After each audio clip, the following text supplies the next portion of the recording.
Um bom dia a todos para aqueles que estão aqui para mais um evento do Centro de Estudos de Direito Municipal da Procuradoria-Geral do Município de Porto Alegre. Hoje nós temos aqui um convidado bastante especial por duas razões. Uma razão é porque vai ser uma apresentação bem diferente. Ele é totalmente da área jurídica, sem ser, né?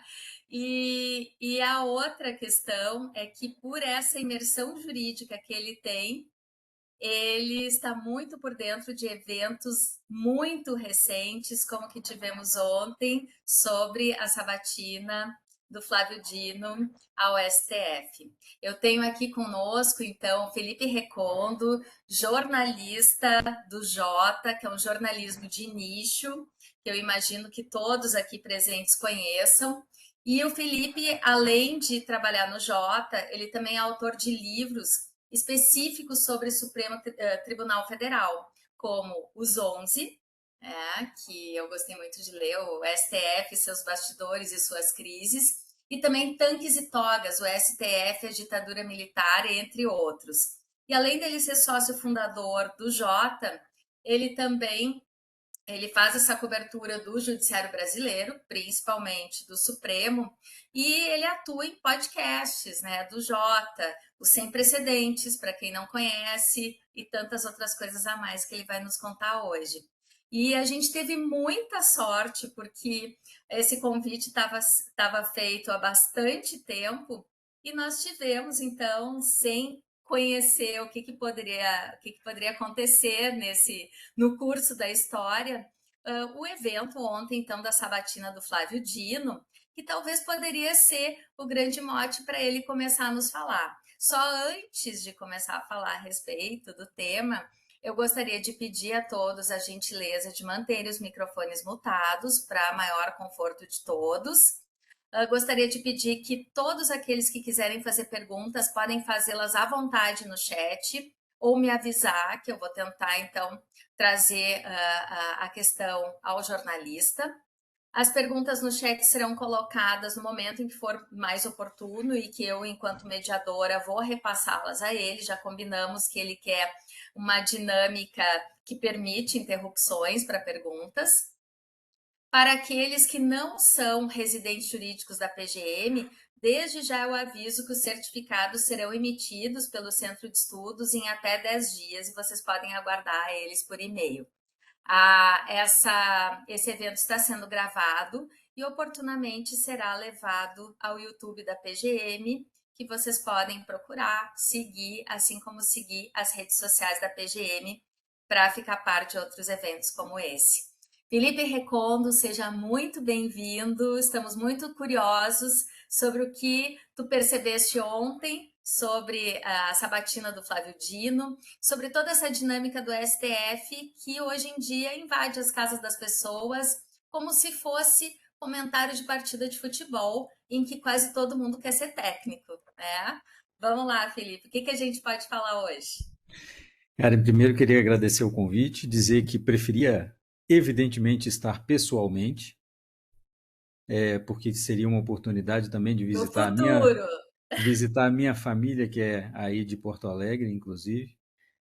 Mas também final de ano ficou tudo meio apertado, né, para todos nós. Mas queria agradecer a oportunidade de falar de um tema que para mim virou a minha vida, né, que é a intersecção entre jornalismo e judiciário, cobertura de judiciário. Como você disse aqui na apresentação, a minha formação é em comunicação e eu fui parar na cobertura de judiciário por um mero acidente. Eu cobria Senado. Eu era um repórter que cobria o Senado Federal, tinha feito algumas coberturas ainda na economia, mas meu foco de cobertura era o Senado, política, e eu adorava. E por um acidente, uma colega saiu ou foi fazer um sabático de um ano nos Estados Unidos e me pediram para ficar na cobertura de Supremo por um ano. Isso já faz 17, 18 anos. Eu nunca mais saí, porque, mesmo com pedidos para que eu saísse, mas porque eu vi uma cobertura absolutamente apaixonante, um tema extremamente relevante e desafiador, que é o judiciário, é o direito, e que, na minha opinião, tinha uma cobertura muito muito defasada, muito ruim, muito fraca dos próprios jornais e acho que o jornal em que eu trabalhava, o Jornal Estado de São Paulo, era o que fazia a melhor cobertura de judiciário e mesmo assim uma cobertura ainda muito tímida do judiciário na comparação com o que eu achava que deveríamos ter no Brasil. E não para menos, depois de alguns anos nessa cobertura, eu deixei o jornal Estado de São Paulo e construí o Jota, que tinha como um, seu objetivo primeiro uma cobertura de judiciário, especialmente o judiciário em Brasília, Supremo, STJ e alguns tribunais federais, mas tinha esse objetivo de fazer essa cobertura muito aprofundada, porque o que eu mais ouvia de pessoas que acompanham o direito, e eu falo inclusive da minha esposa, é que as matérias que nós fazíamos nos jornais não interessavam a quem operava o direito. Não dizia muita coisa para essas pessoas. Elas se informavam mais pelo informativo, pela jurisprudência, por documentos ou boletins, por exemplo, de associações, vamos dizer, de institutos, né? Se informavam mais por isso do que pela imprensa. E eu pensava, bom, então não estamos cumprindo a nossa missão. Se não estamos cumprindo a nossa missão, temos que fazer alguma coisa. Se esse público tão grande, tão vasto, é carente de informação e é um público muito bem formado, né? Nós estamos falando de graduados, pelo menos em direito, que passaram boa parte, né? Não falo dos servidores públicos que não precisaram fazer o OAB, mas passaram no concurso da OAB, etc. Então falamos, a gente tem um público grande a atingir. E aí construímos o Jota. E dessa experiência de cobertura foi que eu escrevi esses, agora já tem o terceiro livro, que é o Tribunal, de como o Supremo se lidou com o governo Bolsonaro, como é que o Supremo enfrentou essa ameaça, e eu não vou poupar adjetivos aqui, apesar de manter a equidistância, né, mas havia claramente, eu conversei, entrevistei muito ministros do governo Bolsonaro, existia sim uma visão muito crítica ao tribunal e uma visão de que o tribunal precisava ser controlado, e o Supremo fez frente a isso de alguma forma, e a gente tenta, nesse livro, também descrever o que aconteceu, descrever o mais objetivamente possível. E resolvi escrever esse primeiro, Tanques e Togas, Suprema Ditadura, depois os 11 sobre bastidores e agora o Tribunal sobre o governo Bolsonaro e o Supremo, porque a gente tem também um déficit de história, né? Um déficit de história ou de registros históricos sobre o Supremo Tribunal Federal. Quando a gente olha para os Estados Unidos, e há uma comparação que a gente pode fazer muito facilmente, né? Até porque o Supremo se inspira também no Supremo americano, mas tem muito livro lá publicado todo ano sobre o Supremo Tribunal Federal, sobre casos, sobre ministros, etc. E no Brasil, a gente, se contar as biografias de ministros do Supremo, talvez dê nos dedos de uma mão as biografias de ministros do Supremo. E boa parte dessas biografias não é porque eles foram ministros do Supremo. Paulo Brossat, porque foi ministro da Foi Justiça, político. foi parlamentar, exatamente. E no final, ou praticamente no final da sua vida como agente público, foi ministro do Supremo. O Oswaldo, que eu vejo assim um pouquinho é que a gente tem estudos, mas mais na área, digamos assim, da ciência política, que se debruçam sobre trajetórias. Então, até para ver um percentual daqueles que passaram pelo Ministério da Justiça, exato, quantos deles foram ao Tribunal Federal e por quê? Mas então é sob uma outra perspectiva, né? Uma análise exatamente. daquilo que já se passou.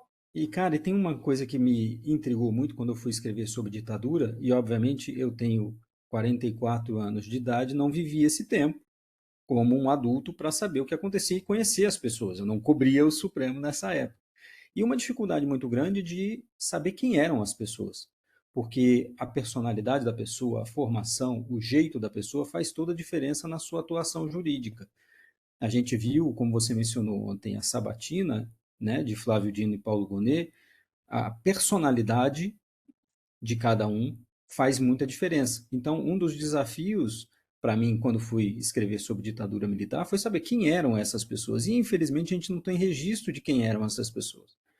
A gente vê muito nos livros de história o nome de alguns, ou mesmo quando vocês estudam na faculdade de direito, né, a jurisprudência de um e de outro, mas o fato de saber quem é a pessoa eu acho que faz muita diferença e é possível compreender muito bem alguns comportamentos, inclusive judiciais.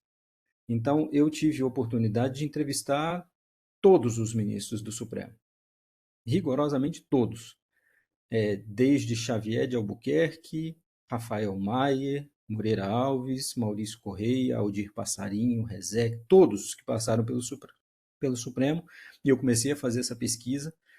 Quando eu cheguei ao Supremo, lá para 2006, 2005, 2007, eu comecei a entrevistá-los sobre esse tempo. Pertence também várias vezes, ministro Galotti. E o ministro Paulo Brossard algumas vezes também. Mas justamente para conseguir compreender também a interferência do fator humano no Supremo Tribunal Federal.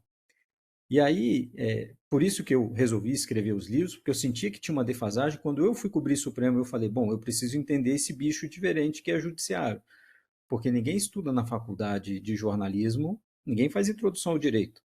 Não se tem sequer formação do Estado brasileiro ou mesmo instituições, um estudo de instituições.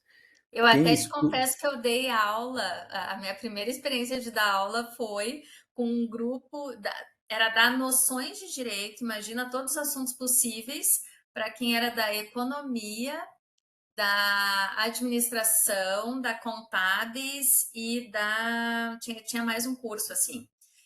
Pois E, é, pois é. e aí Mas tu passa um pouco como louca, porque se dá um universo tão grande para eles.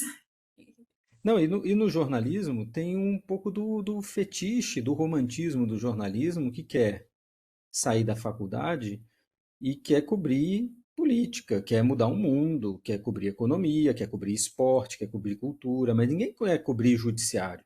Judiciário não é um foco de atenção de Ou um não aluno. era, né? Ou não era. Pois é, ou não era. Eu acho que talvez essa cultura esteja de fato mudando, mas eu te confesso, viu, Karen, ainda é difícil, por exemplo, aqui no Jota, nós acharmos repórteres que queiram cobrir judiciário. O judiciário, assim, para o resto da vida. Como eu disse, né, eu fui cobrir o judiciário por acidente e estou lá até hoje, e eu não vejo a minha vida cobrindo outra coisa mais. E acho difícil que alguém esteja disposto a sair da faculdade e falar, não, eu vou cobrir judiciário em definitivo, é isso que eu quero para a minha vida. Talvez isso mude de fato, mas a gente ainda tem uma certa dificuldade. E agora, por que eu acho que a cobertura é apaixonante? É pelo que você mencionou aqui como tema de ontem, a Sabatina, de Flávio Dino e de Paulo Gonet. Para mim, sempre foi, inclusive, uma história que eu apurei durante muito tempo sobre por que cada um dos ministros foi indicado. Eu sempre tive uma curiosidade, não é assim que um agente público decide, né? Ele não tem um clique, né? Não, vou escolher a Karen porque ela é a pessoa certa, eu descobri isso agora. Não, existe uma construção desse nome. E eu, durante muito tempo, fiquei entrevistando, por exemplo, integrantes do governo Lula, integrantes do governo Dilma e Bolsonaro também, para saber por que indicaram aquelas pessoas. E também o ministro Nelson Jobim, a ministra Ellen Grace e tal, para saber por que foram escolhidos, né? E a escolha já é algo muito relevante, né? O fato de o que o presidente busca quando indica alguém para um cargo como esse. A gente infelizmente não ouve o presidente justificando a sua escolha. Ele justifica com base, não, tem uma biografia extensa, notável saber jurídico, a reputação, os preceitos constitucionais, né, o que é definido na Constituição, mas a gente não sabe assim, o que o senhor quer, o que o presidente da República quer ao indicar o Flávio Dino. E a gente começa a fazer um monte de inferências. E a sabatina de Conjecturas. ontem. Oi? Exatamente, conjecturas. E cada um faz interpretações muito diferentes. E essa intersecção de política e judiciário fica muito mais claro, obviamente, no Supremo Tribunal Federal, mas tem também se espraia para outras áreas, né, para outras instâncias e instituições também, né? Então, no caso de Supremo, quando eu fui apurar, escrever os 11, eu entrevistei por algumas horas o então advogado, já não era mais ministro da Justiça, Márcio Tomás Bastos, explicando como foi cada uma das indicações do governo Lula para o Supremo. E é uma história riquíssima de entender por que um funil tão grande de possíveis nomes acaba chegando no final numa pessoa só. E para mim é extremamente relevante. E acho que tem um pouco de mito também de algumas coisas. ou mesmo de construções muito cerebrinas. Tem o projeto História Oral do Supremo Tribunal Federal, da FGV, do qual eu fiz parte da comissão, tem um trecho da entrevista com o ministro Moreira Alves, em que ele diz que ele foi indicado ministro do Supremo porque ele era casado. E aí ele começa a explicar por quê, porque o presidente tinha um candidato natural para essa vaga, e esse candidato natural tinha se separado. E naquela época não era comum isso acontecer. E aí ele diz, o presidente olhou para esse candidato e falou, não, de jeito nenhum eu não vou indicar alguém que é desquitado para o Supremo Tribunal Federal. E aí foram buscar uma segunda opção e estava lá, um homem casado para o Supremo. E ele fala, eu fui indicado porque era casado. E tem outros que dizem, Aldir Passarinho também tinha parentesco com o integrante do governo e foi indicado por causa do meu primo. E por aí vai. Claro que não é sempre só isso, né? Não é uma explicação tão simplória. Mas olhar as indicações de uma forma mais complexa e tentar fazer, como você mencionou, nessas conjecturas, essas inferências, eu acho extremamente relevante. Ontem, isso para mim ficou muito claro. Quem pôde assistir a sabatina de Flávio Dino percebeu e eu me abro aqui para o debate, estava até dizendo que estava gravando o Sem Precedentes agora, exatamente antes da nossa conversa aqui sobre a sabatina, e eu dizia no princípio do programa que era a sabatina de um político para o Supremo. Não que isso esconda os méritos jurídicos de Flávio Dino, não é isso. Mas quem assiste a sabatina percebe que o debate todo foi de senadores com um senador. E as respostas também foram muito nesse sentido. E a gente não tinha um político indicado para o Supremo há muito tempo. O último tinha sido o Maurício Correia, e a gente não tem sequer o registro preciso da sabatina dele. E também era outro tempo, né? Era um tempo em que o Supremo não interferia tanto assim nas pautas políticas, nem era chamado a se envolver em questões políticas candentes. Agora é. E aí essa sabatina foi muito nova para a gente. Ela tem muito de inovação no formato, porque foi uma sabatina misturada, né, de um candidato a ministro do Supremo com um candidato a PGE. Até eu vi um registro no Conjur dizendo o Celso de Mello também foi sabatinado para o Supremo junto com Aristide Junqueira. Sim, uma grande diferença. Primeiro de tempo, eram outros tempos. Para vocês terem ideia, se vocês procurarem nos arquivos da Folha de São Paulo, Estado de São Paulo e o Globo, Celso de Mello e a sua indicação para o Supremo, vocês vão achar uma notinha desse tamanho, porque não era sequer assunto da imprensa a indicação de ministro do Supremo. E nessa Hoje época. é matéria de primeira página e é assunto do café da manhã em Não, casa. e mais, cara, e é assunto de bolão da imprensa, né, com cogitações. Eu lembro na vaga de Cristiano Zanin que se mencionava a possibilidade de indicação de alguns outros nomes. Eu aqui no Jota, eu sou o diretor de conteúdo e falei com o meu pessoal que publica no site. Eu falei, a gente não vai publicar o nome de ninguém, a não ser que o presidente fale, porque existe um comércio em torno de Olha, cotado para o Supremo. eu procurei porque eu queria saber quem eram as mulheres cogitadas ao cargo. Nenhuma, Ou nenhuma. aquelas que havia assim, não, Então, mas aí é a questão, Karen. existe mulher negra, mas e aí quem são elas? Mas o que me. Por isso que eu falei que o negócio de sabatina, indicação para mim é muito. Eu adoro essas histórias. Escrevi um artigo no livro sobre do judiciário que foi feito pelo pessoal do Globo, ou da Globo, da TV Globo, sobre o judiciário, futuro, e eu escrevi um artigo só sobre indicações para o Supremo. Porque quem escolhe é uma pessoa só. É uma pessoa só. Será? É só uma pessoa porque é ela que bota o nome. É claro que ela se deixa interferir, se deixa influenciar por sugestões de outras pessoas. Mas quando a gente diz o seguinte, tal pessoa é cotada, cotada por quem? Pelo presidente? Se não é pelo presidente, não é cotada. Para mim. Mas por que Sim. eu digo isso? Porque quando eu estava no Jornal Estado de São Paulo, uma vez me ligou um amigo dizendo: Olha, Felipe, eu estou querendo te passar aí uma pauta, porque tem um cliente meu aqui que está fazendo campanha para o Supremo. E aí eu achei aquilo esquisito. Eu ainda estava puro nessa época. E eu falei, campanha para o Supremo? Não se faz campanha para o Supremo, né? E aí eu perguntei, olha, mas esse cara te contratou para você botar o nome dele na imprensa como cotado? Aí ele percebendo para onde eu estava querendo ir, ele falou, faz o seguinte, esquece que eu te liguei, é melhor. Eu falei, é melhor mesmo, é melhor esquecer que você me ligou, porque virou uma indústria de citação de cotado para ministro do Supremo. Algumas pessoas o presidente sequer conhece. Algumas pessoas.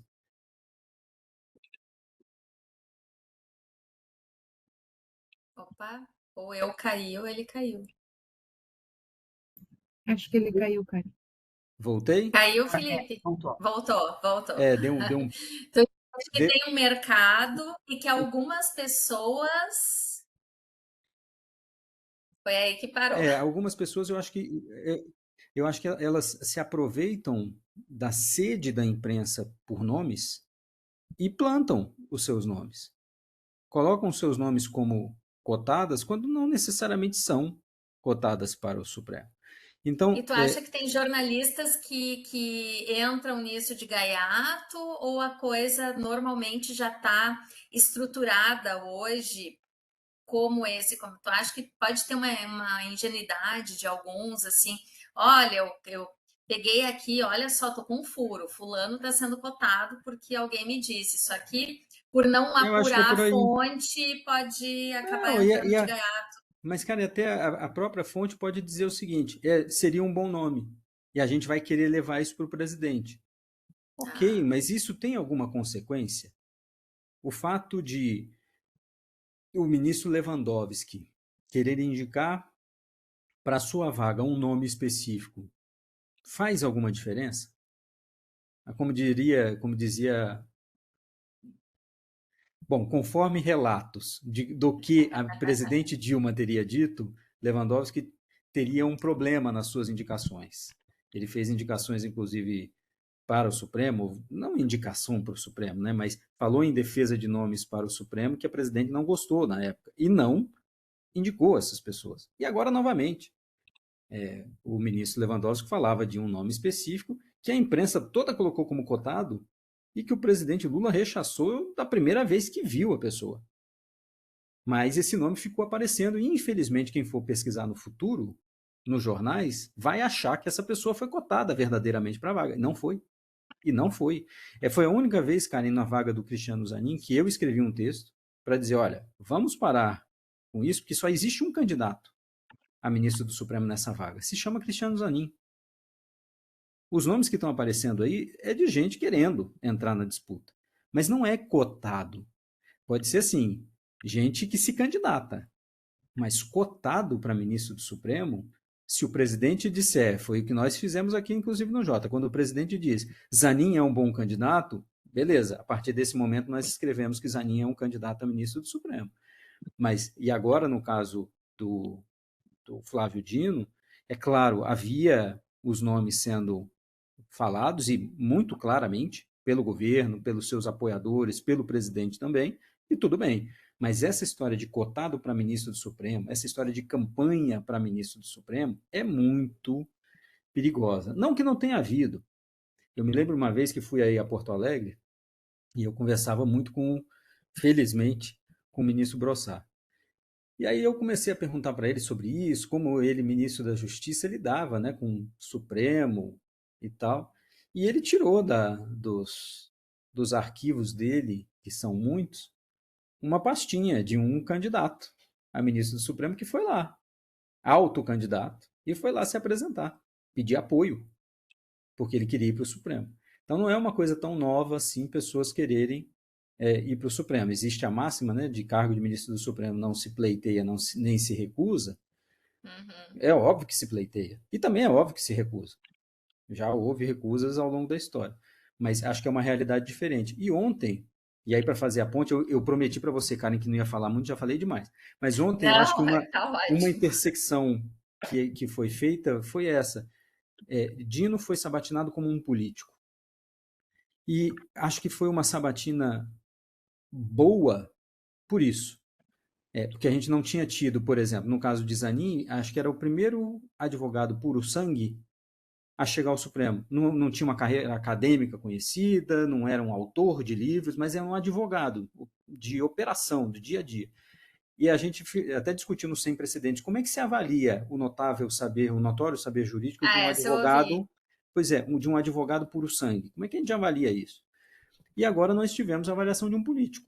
E a sabatina dele foi toda política. Quem pôde assistir, acho que percebeu isso. Quem tiver curiosidade de botar na velocidade 2 para gastar só 5 horas e meia para assistir a sabatina, mas vai perceber que Dino respondeu tudo como um político que é também. E acho que desde o princípio ele se colocou dessa forma diante dos seus pares, né? Senador que é também estava ali no Senado. Mas o que ficou muito claro para mim é essa intersecção cada vez maior de política e judiciário, não só em Brasília. Eu acho que isso pega absolutamente todo mundo. E nós aqui no Jota fazemos um pouco dessa discussão, dessa intersecção. É uma intersecção absolutamente natural, né? E isso o Pois Flávio é, Dino mencionou, eu né, fico, que é natural. eu fico pensando o seguinte, tá? Será que nesse momento entrou essa questão mais forte de um político sobre até o jurídico, que eu acho que ele tem grandes qualidades jurídicas também. Para mim, eu não Quem sei. gere um estado como o Maranhão aprendeu muito de jurídico também, né? Exato, exato. Aprendeu no osso, assim, né? Exatamente. Mas será que essa questão do político não vem muito nesse cenário em que a gente teve um governo, digamos, de coalizão para tentar sair de um momento político conturbado e tentar pacificar os ânimos, já pensando que o próximo cenário que vem adiante talvez precise de um Supremo tão fortalecido quanto aquele que teve como um expoente de momento Alexandre de Moraes, que foi nomeado por Temer e talvez que ninguém imaginava que ele tivesse que exercer o papel que ele exerceu. Né? Então, não sei se teria essa visão a mais médio e longo prazo, já fruto da percepção de que estamos num governo de coalizão e de que talvez haja coisas complexas políticas a serem enfrentadas daqui a pouco. Vendo o Supremo ao longo da história, e acho que tem um certo romantismo de algumas pessoas de dizerem, o Supremo não é um órgão político, sempre foi, né? A gente sabe que sempre foi. Só uma curiosidade, no começo, primeira composição do Supremo, havia um ministro do Executivo, também ministro do Supremo. Ele era ministro do Executivo, permitia-se isso na época, uma loucura, né? Se fosse hoje, era uma absoluta loucura, né? Como se o Flávio Dino continuasse ministro da Justiça e fosse o ministro do Supremo também. Era o que aconteceu lá no passado. Mas Havia agora a essa. gente tem intervenção de religião no judiciário também, né? Então, a gente tem outras nuances, né? Eu preciso de um ministro terrivelmente evangélico. Bom, antes era talvez um ministro terrivelmente executivo, sei lá. Pois é, e eu acho, por exemplo, nas indicações que o presidente Fernando Henrique fez, foi muito pensando numa reforma administrativa que faria, em necessidade de ter governabilidade, e fez isso muito bem. Indicou pessoas que estavam afinadas com essa agenda. Escolheu muito bem. Não estou aqui fazendo avaliação, obviamente, pessoal de cada uma das pessoas, mas para este projeto, escolheu muito bem, foi vitorioso nesse projeto.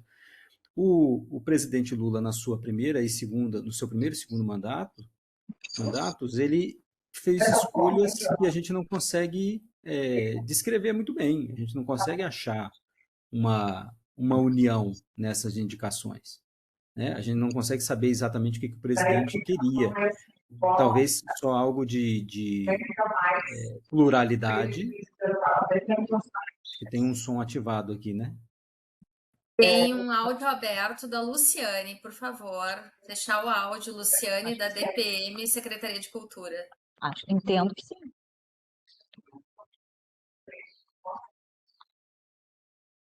Acho que não fechou ainda, mas vamos lá. A presidente Dilma, eu acho que ela também escolheu um norte específico, né?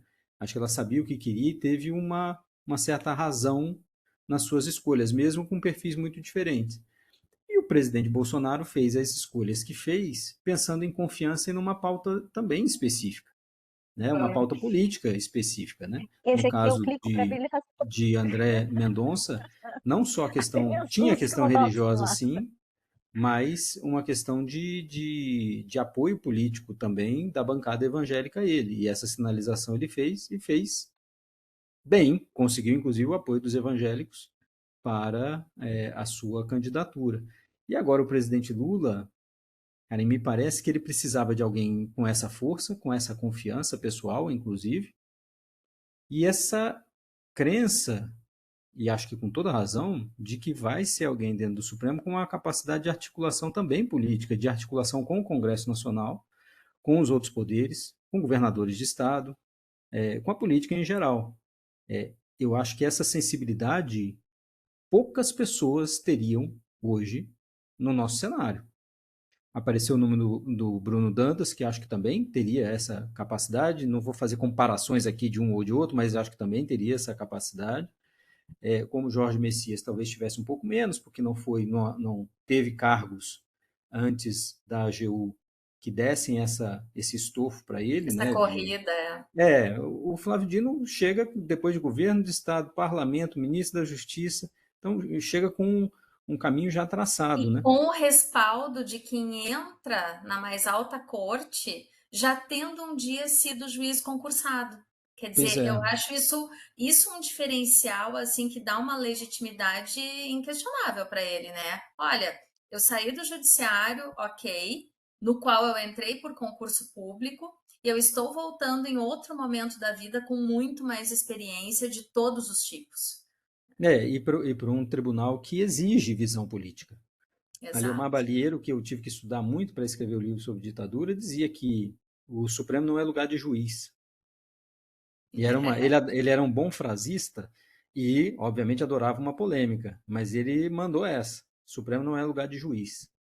E quando a gente pensa e tenta complexizar um pouco essa frase, é interessante de pensar, não é alguém para o Supremo que seja simplesmente da carreira jurídica, que tenha, mesmo que tenha saído da sua, feito concurso público, passado por um tribunal depois, e depois ir para o Supremo. É assim, ele falava, exige conhecimento de mundo, de Brasil, de política, de relação entre os poderes. E nesse cenário da necessidade de ter esse conhecimento, as mulheres que passaram por ali, o que tu acha que pode se notar de características que levaram às suas escolhas?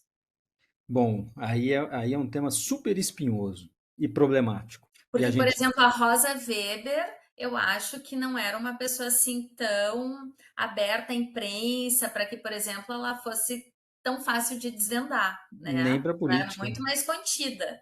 Exatamente, nem para a política. Mas aí foi uma indicação da presidente Dilma que tinha como um critério, se a gente olhar as indicações da presidente Dilma, todos eram concursados, todos passaram em concurso público. Até o ministro Barroso, que era procurador de Estado, né? Sim, sim. Fachin também procurador de Estado, também de universidade pública, portanto passou também no concurso da universidade pública. Ministra Rosa, juíza de carreira. Ministro Fux, juiz também. Teori Zavascki, que tinha passado um concurso para Banco Central e depois foi para o judiciário. Meu colega de mestrado, infelizmente. Então, e aí a gente percebe uma coesão e discrição.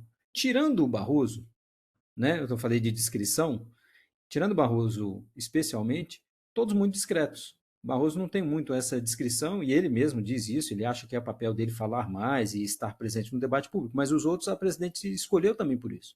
Queria pessoas discretas. Agora, tem uma questão que os incentivos que existem hoje para os ministros do Supremo vão no sentido oposto de uma característica da ministra Rosa Weber. Né? Quando a gente olha para a imprensa verbaliza muito e dá muito espaço para ministros que falam muito. Não dá espaço para ministros contidos. A ministra Rosa, como você bem disse, Karen, ela não deu entrevista como ministra, ela nunca deu uma entrevista. Eu consegui entrevistá-la para o livro algumas vezes, mas por isso, porque era para um livro que ela dizia é um livro de história, não é jornalismo do dia a dia. Mas tem um outro ponto, que é as mulheres não acessam os mesmos espaços de poder que os homens. É muito mais difícil. E por que, você perguntou, né? E as mulheres que estavam cotadas?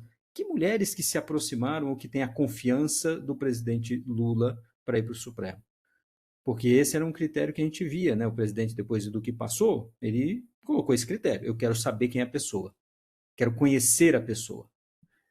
E aí, quem é que está acessível? Quem é que consegue furar essas barreiras de poder? Tá aí, quando o Acho Dino que me foi parece que indicado, o meio do próprio presidente, embora na sua fala ele de início tenha acolhido, digamos, a temática feminina numa fala, não sei se talvez em função da Janja, mas o meio que cerca ele, exceto a esposa, é muito masculino. exato, né? É só ver a foto da indicação de Flávio Dino e Paulo Gonet. Não tinha nenhuma mulher. Nem sequer a presidente do partido. Eu sei que poderia ser uma mistura esquisita, né? Botar presidente do partido e tal, mas ela é bacharel, né? Ela é advogada. Mas não chegam, não acessam esses espaços de poder. E quando eu falo dos incentivos, é isso: a imprensa incentiva e dá espaço para os ministros que falam mais, natural, é óbvio, é quase tautológico isso, mas a política também procura esses ministros. É um fator de poder em Brasília, né? É o E, ministro que e, resolve, é o ministro que atende, é o ministro com que relação, ouve. eu acho a Carmen Lúcia uma mulher assim de muita força, né? Como é que foi o ingresso dela e o que que hoje tu achas, assim, enquanto jornalista e no acompanhamento da evolução, o papel dela agora sozinha, né? E qual o papel que ela vai desempenhar no meio de tantos homens ali, ou não vai fazer diferença a questão de gênero nesse momento? Não, acho que a questão de gênero sempre faz muita diferença. Ela vai presidir, inclusive, o TSE agora de novo, né? Com a saída do ministro Alexandre. Vai ser a única, mas não vai ficar verbalizando isso. Vocês não viram nenhuma declaração da ministra Carmen Lúcia, por exemplo, contestando a indicação de mais um homem para o Supremo. Não viram. E ela foi questionada sobre isso, e ela preferiu não se manifestar. Então, essa é uma agenda que esteve muito presente, claro, né, antes da indicação, mas ela some agora. Ela some um pouco. É só ver a sabatina de ontem. A primeira pessoa que foi perguntar sobre para os sabatinados, sobre por que não uma mulher, ou falar do assunto, foi Sérgio Moro, lá depois de horas de sabatina. Esse foi um não assunto na sabatina. E a ministra Rosa Weber, a indicação dela foi por questões políticas, foi também porque uma outra mulher foi vetada pela política. O presidente poderia indicá-la, mas a política disse que talvez ela não fosse bem-vinda. A ministra Carmen Lúcia foi. Mas ela também tem, que ela é muito discreta, mas ela também tem uma atuação política muito forte. Muito forte. Se reúne com políticos, conversa com políticos. Não é um perfil Rosa Weber, é muito, muito, muito diferente. Mas provavelmente a gente só vai ver. A próxima indicação tem alguns anos ainda, 6 anos, se não Nossa, me engano. é É 5 ou muito 6 tempo ainda. anos. Exato. Olha Eu acho que só, é. olha só, Felipe, eu tenho uma. Eu não estou enxergando a mão levantada, mas eu recebi uma mensagem da jornalista Sandra Denardim. Ela quer fazer uma pergunta. Se o áudio dela não funcionar, daí eu vou pedir para ela escrever para mim no WhatsApp. Sandra, se tiveres com o áudio aberto, por favor, a palavra é tua. Oi, me escutam? Perfeitamente. Ah, que bom. Eu tô com um probleminha aqui no meu equipamento, mas que bom que dá para me escutar. Felipe, eu queria pegar essa questão que tu falou sobre os perfis, né, dos ministros e tentar desdobrar um pouquinho, procurando analisar mais um pano de fundo, assim, da trajetória histórica do Supremo, né, como instituição.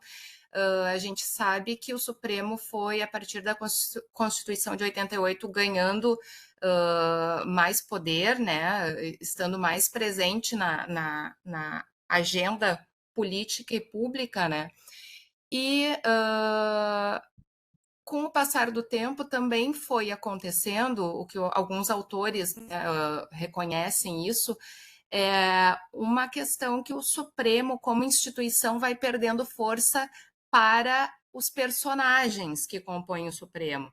né? E aí, indo nessa linha do que tu falou, de ministros que são mais abertos à imprensa, que falam mais. Eu queria uma análise tua, assim, em que momento tu acha que isso aconteceu e quais são as consequências disso no plano político e também do ponto de vista institucional. Eu acho a pergunta, por sinal, é bem difícil de ser respondida, porque eu acho que a gente ainda está passando por esse tempo, né? Uhum. É, é, a- Voltando aqui ao ponto primeiro, né? Pensar em origem. Quando é que começa essa hiperindividualização do Supremo? Eu já tentei perguntar para, inclusive, ministros do passado quando isso aconteceu. Lembro, inclusive, de um caso, e eu estou em busca dele, da primeira decisão monocrática que foi dada no Supremo, Uhum. e que o colegiado não topou aquilo, não aceitou aquilo, achou um Sim. absurdo. Depois houve essa evolução, e talvez seja o ministro Marco Aurélio que tenha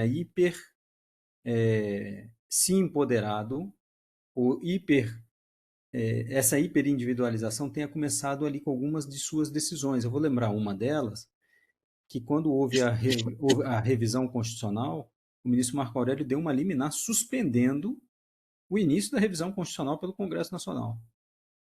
Essa foi uma das primeiras decisões assim brutais de interferência do judiciário no legislativo, e que talvez venha dali já alguma semente disso, de ministros olhando para o Congresso Nacional, para decisões do Executivo e falando, não, eu posso sozinho fazer isso.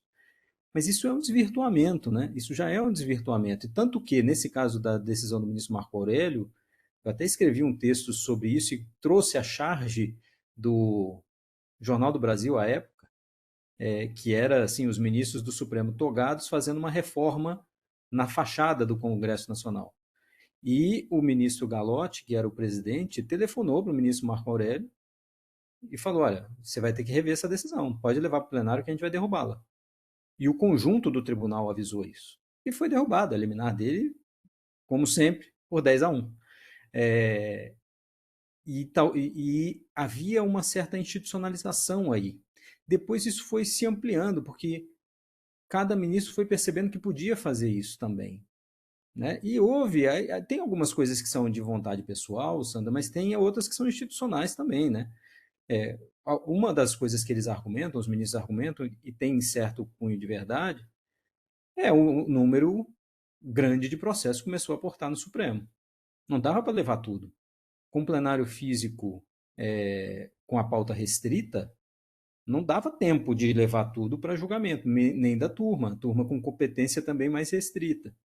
Então os ministros foram dizendo, olha, a gente precisa ir resolvendo algumas coisas, e foram dando liminares, só que liminares às vezes em ação de controle concentrado, ações muito divisivas do ponto de vista político. Lembra do ministro Marco Aurélio, por exemplo, autorizando o aborto de feto anencefálico em decisão monocrática. Isso foi tendo consequências. Agora a gente vê um movimento diferente, como você mencionou, né? Pessoas com personalidade muito forte, com essa atuação, inclusive na política, muito clara, muito acesa, nessa capacidade de interferência na política ou de diálogo com a política, e talvez seja um momento distinto do tribunal. Não é procurar mais um para o todo, mas é procurar pessoas muito fortes que consigam exercer, a despeito do todo também, essa, essa atuação que seja de concertação com a política, etc. É que a gente sempre vai ter no tribunal, isso um ministro do passado me falou, você sempre vai ter um mais preguiçoso, vai ter um mais conservador, vai ter um mais chato. Ele falou, sempre vai ter uma diversidade, afinal de contas é um colegiado.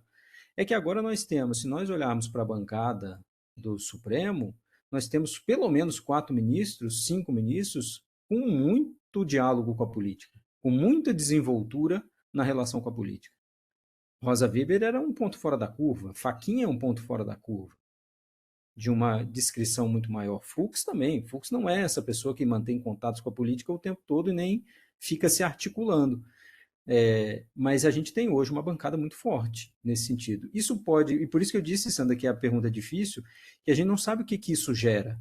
Eu acho que nunca nós tivemos, ao longo da história, uma bancada tão forte e com capacidade de atuar também de forma tão enfática na política. A gente poderia pegar o exemplo depois do ato institucional número 2, em que foram parlamentares para dentro do Supremo. E parlamentares muito conhecidos, muito vocais. Mas a limitação que o Supremo tinha de atuação também era tão forte que isso não necessariamente dava para o Supremo esse poder todo. E eu acho que essa sabatina de ontem, isso foi resumido, eu acho muito bem, pelo senador Alessandro Vieira. Concorde-se ou não concorde-se com o seu ponto de vista.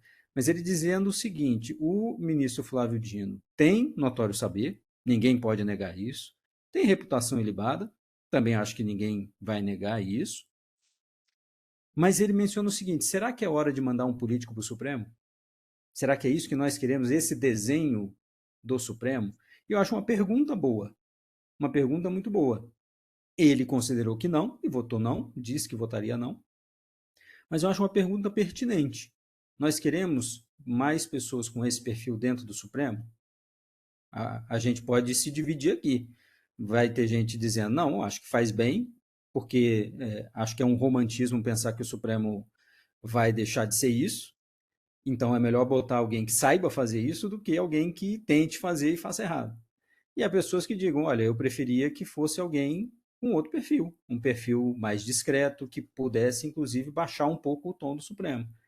Mas eu acho que esse é um fenômeno que a gente só vai conseguir decifrar e diagnosticar, ou mesmo radiografar, daqui a alguns anos, né? E vai ser interessante acompanhar. Eu estarei aqui acompanhando. Certamente daqui a 10 anos a gente pode voltar a falar disso, porque eu estarei aqui acompanhando certamente esse assunto. Mas e acho que é por isso que houve tanta divergência em relação a Flávio Dino e tantos votos negativos. Porque, exatamente por isso. Vamos colocar mais alguém lá dentro com esse perfil? E aí a oposição, claro, faz parte, né? A oposição tem que fazer oposição mesmo. Disse, não, não é isso que queremos. Mas eu acho que a pergunta do Alessandro Vieira, concorde-se ou não, e tenha a resposta que quiser, mas eu acho uma boa pergunta. Olha só, Felipe, eu acho que indo também nessa linha da Sandra e pensando que aqui a gente tem residentes jurídicos, são profissionais recém-formados, alguns já atuam de alguma forma com seus escritórios em paralelo, tentam alguma advocacia, aprendem bastante na PGM, e eu fico pensando assim, esses profissionais ou mesmo os estudantes, eles devem estudar esse perfil do STF e até mesmo estar debruçados diante das influências políticas no momento em que eles estão com ações judiciais que vão eventualmente subir para o Supremo, isso hoje teria que ser um ponto fundamental até das universidades, ou isso é uma coisa que cada um vai aprender por si? Tu acha que isso nos meios acadêmicos deveria ser mais explorado? Eu vejo por uma perspectiva que é a seguinte, Karen. Eu acho que o Supremo também manda um recado para todo o judiciário do país, né? E não só influencia a política, não só influencia o judiciário como um todo, mas influencia também a forma como a gente vai acompanhar o judiciário via imprensa. E eu acho isso um problema, na verdade, porque quando eu converso com um juiz de primeira instância ou um desembargador, que seja juiz de carreira, é outra forma, é outro diálogo. É outra coisa, é outra cabeça, é outro pensamento. É o que eu mencionei aqui do Balieiro, dizendo que o Supremo não é lugar de juiz, mas a atuação de um procurador de município, de um procurador de Estado, do procurador da República, é muito diferente, né? São coisas muito distintas. E eu acho que acompanhar o Supremo e essas influências tem obviamente, um quê de cidadão, porque é parte da nossa história, né? O país está sendo formado assim, mas eu acho que bate em si também. Porque eu acho que esse recado que o Supremo manda, essa forma de decidir do judiciário aqui em Brasília, acaba se espalhando também, né? E algumas das questões, por exemplo, quando a gente fala de direito do trabalho, o Supremo vai revisar a Justiça do Trabalho, está revisando várias das decisões, mas vai revisar a Justiça do Trabalho no ano que vem, aqui no Supremo. Duas questões vão ser colocadas em julgamento e vão diminuir o espaço de atuação da Justiça do Trabalho. Então, por conta dessas coisas, sim. Sabe, Karen, quando a gente criou o Jota, eu conversando com o Márcio Tomás Bastos, que sugeriu, inclusive, queria ser um investidor do Jota, a gente falou, doutor Márcio, se o senhor investir no Jota, vai ser o site do Márcio Mais Márcio, não vai ser o Jota. Então, a gente agradeceu a ele, mas ele mencionava para a gente, vocês, quando escreverem sobre o Supremo, vocês vão escrever para 1% dos advogados. Ele fazia a comparação com um jogador de futebol. O Neymar ganha muito bem, mas a maior parte dos jogadores de futebol está jogando para levar a vida. Né? E as questões, às vezes, que vão enfrentar não são as questões políticas do Supremo Tribunal Federal. Até por isso, a gente fez um esforço no Jota e a gente percebeu isso rapidamente. Nós temos uma cobertura forte de tributário, nós temos 5 pessoas cobrindo o STJ e também Congresso Nacional, porque essas questões também vão ter muita interferência no trabalho de todos nós. A única coisa que eu acho que essa sim a gente tem que prestar atenção, é politização e cobertura. Porque eu acho que isso interfere na vida de todo mundo que vai operar o direito. Existe uma mudança, um recado que o Supremo manda para o Judiciário, e isso pode interferir, sim, na vida de cada um. E, por outro lado, é o que eu mencionei, né? Como cidadão, a gente tem que acompanhar o que o Supremo está fazendo, como é que está essa intersecção com a política e também que tipo de Supremo a gente quer para o nosso país. Eu tenho uma visão, sei que ela é um pouco... Alguns amigos contestam, e eu confio muito na visão deles, mas que nós temos o Supremo que nós pedimos, como sociedade. E É olha um só, Supremo que fala muito, que atua muito, que interfere muito, que em muitos momentos nós concordamos com a decisão, e aí muita gente aplaude, e não se pergunta nem se aquela decisão está correta do ponto de vista do caminho, do processo, mas pensa com só no certeza. mérito. Então, temos um problema. E olha só, pensando que existe hoje um impacto maior de tudo que acontece no Supremo, a questão da personalidade de cada um, que eu acho que tu retrataste muito bem nos teus livros, né?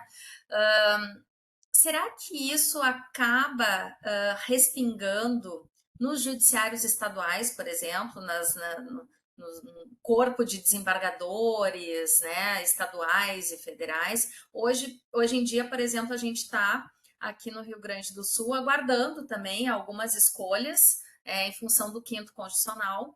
E eu não sei se esses modelos e toda essa forma de escolher, se ela acaba não se reproduzindo, claro que num Sem dúvida. cenário muito menor, mas nas cortes estaduais. E, infelizmente, sem muita. Eu sei que no Rio Grande do Sul a imprensa é muito ativa e muito aguerrida, mas em alguns outros estados não necessariamente essa cobertura se dá de forma tão enfática e tão debruçada. Eu não tenho a menor dúvida que tem influência e mais. Mas eu vou dizer também o seguinte, cara, eu não sei se seria novo, eu não sei o que veio antes, o ovo ou a galinha, porque a gente já vê em Pode alguns ser. tribunais muitos governadores se valendo dessas indicações para não ter qualquer problema com o judiciário local. Qualquer Já problema. antevendo decisões que serão tomadas logo Exatamente. ali na frente e que estão Exatamente. pendentes de decisão, de repente, por um pleno, né? Exatamente. Então eu acho que as coisas vão se normalizando. Elas foram se Uhum. normalizando. A gente não vai. Eu vejo.